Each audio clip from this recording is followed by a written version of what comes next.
শীতের ভোরে বেলতলি গ্রামের আকাশটা ছিল ভারী। কুয়াশায় ঢেকেছিল নদীর বাঁক, ধানক্ষেত আর খেজুর গাছের সারি। হাওয়ার ভেতরে কেমন এক অজানা অস্থিরতা, যেন প্রকৃতি নিজেই কিছু বলতে চাইছে। এই গ্রামে শীত মানে শুধু ঠান্ডা নয়, শীত মানে অপেক্ষা, আর কখনো কখনো ঝড়। মাটির ঘরের ভেতরে নিভু নিভু চুলোর পাশে বসেছিল রাশেদা। ৩৫ বছরের এই নারী, ৩ সন্তানের মা, সংসারের নীরব যোদ্ধা। তার সামনে একটা ময়দার বাটি, সামান্য আটা, লবণ আর পানি। এই সাধারণ জিনিস দিয়েই সে বানাবে রুটি। কিন্তু আজকের রুটি সাধারণ নয়, এটা ঝড়ের আগের রুটি। চুলোর আগুনে নারকেলের ছোবড়া জ্বলছে, ধোয়া চোখে জল এনে দিচ্ছে। তবু রাশেদার হাত থামে না। বাইরে বাতাস জোরে জোরে বইছে, টিনের চাল কাঁপছে, খেজুর পাতাগুলো ফিসফিস করে কথা বলছে। কোণে কাঁথা জড়িয়ে বসে আছে ছোট রাহেলা, ভয়ে সে মায়ের দিকেই তাকিয়ে থাকে। বড় ছেলে সোহেল জানালার ফাঁক দিয়ে আকাশ দেখে।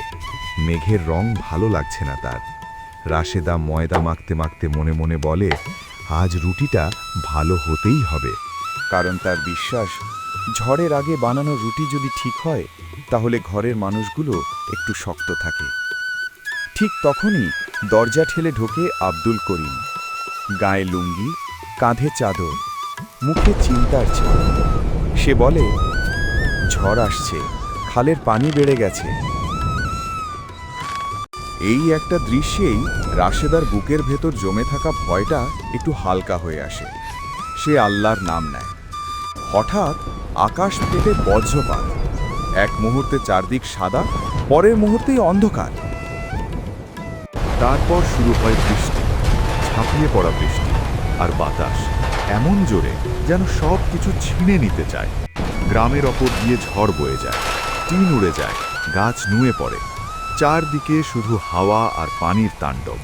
ঘরের ভেতর রাশেদা ছোট ছেলেটাকে বুকে চেপে ধরে। সোহেল আর রাহেলা মায়ের কাছেই।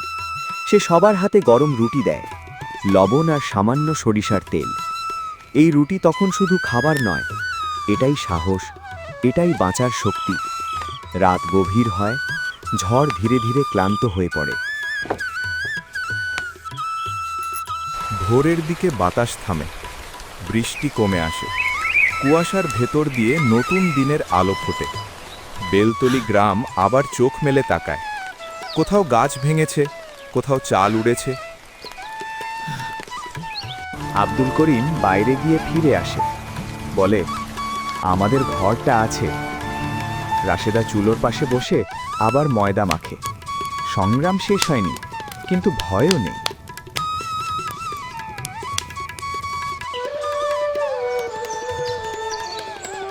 সে জানে, ঝড় আসে আবার যায়, কিন্তু জীবন রুটির মতোই বারবার নতুন করে বেলতে হয়। আর সেই শীতের রুটি, তা শুধু পেট ভরায় না, মানুষকে দাঁড়িয়ে থাকতে শেখায়।